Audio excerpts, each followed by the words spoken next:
Halo, selamat pagi. Saya Kezia Purba dengan NIM 22211020 dari Prodi Sistem Informasi SIA 22. Pada kesempatan kali ini, saya akan mempresentasikan tentang blueprint IRP bisnis makanan dan minuman. Tapi sebelum itu, saya akan menjelaskan tentang pengertian IRP.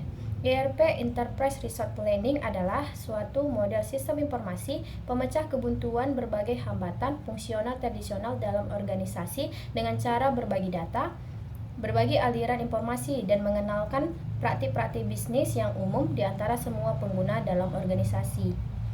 Berikutnya yaitu software-software ERP. Software ERP ada 6. Yang pertama, ERP Software Identifier memiliki banyak aplikasi atau modul yang lengkap yang bisa digunakan untuk perusahaan atau usaha, mulai dari usaha atau bisnis berskala atas dan menengah. Yang kedua, ada Odoo ERP.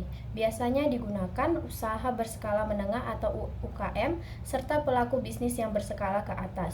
Yang ketiga, Oracle EBS. Ini adalah seperangkat aplikasi bisnis terintegrasi untuk mengotomatisasi manajemen hubungan pelanggan atau CRM, perencana sumber daya perusahaan ERP, dan supply chain management SCM dalam organisasi. Yang keempat, NetSuite ERP akan mengotomisasikan proses kantor di garda depan dan juga belakang, antara lain manajemen keuangan, manajemen pendapatan, aset tetap manajemen, pesanan, penagihan, dan manajemen persediaan. Yang kelima, ERP Econ yang digadang-gadang sebagai platform ERP dalam membantu bisnis serta menghemat biaya pada implementasi dan pemeliharaan sistem ERP. Yang keenam, Financial Force ERP adalah sistem terintegrasi dengan CRM Salesforce, menekankan sedemikian pengelolaan keuangan dan pelanggan secara interdependen. Berikutnya yaitu Blueprint. Blueprint adalah sistem informasi eksekutif, sebuah dokumen yang berisi rancangan jangka panjang pengembangan sistem informasi yang sesuai dengan visi, misi, dan tujuan strategis organisasi.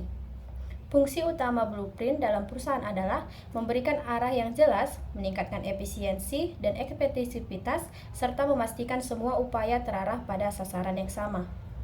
Berikut ini merupakan gambar tentang blueprint ERP bisnis makanan dan minuman. Pada posisi pertama terdapat owner dan yang kedua ada manager. Pada bagian manager terdapat tiga bagian. Yang pertama itu production.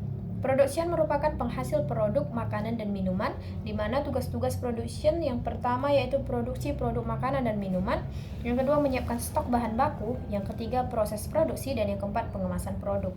Yang kedua akunting.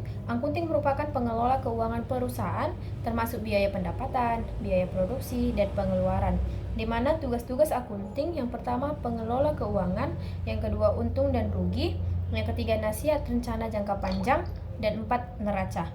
Yang kelima laporan arkas. Yang ketiga yaitu ada sales. Sales merupakan pengelola otomatisasi penjualan, termasuk penjualan makanan dan minuman, persediaan, dan pengiriman produk.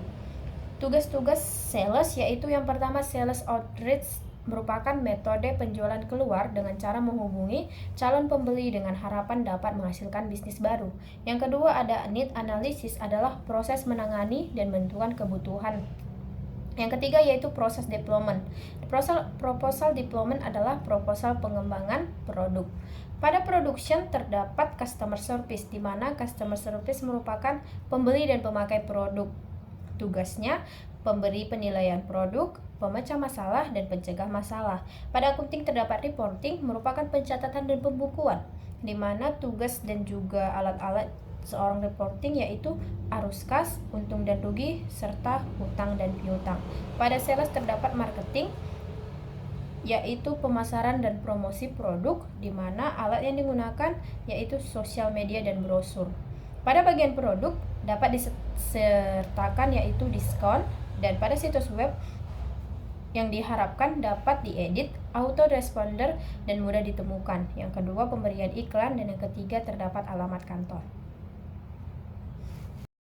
Dengan demikian, software ERP dan blueprint sangat penting dalam meningkatkan efisiensi dan produktivitas bisnis makanan dan minuman.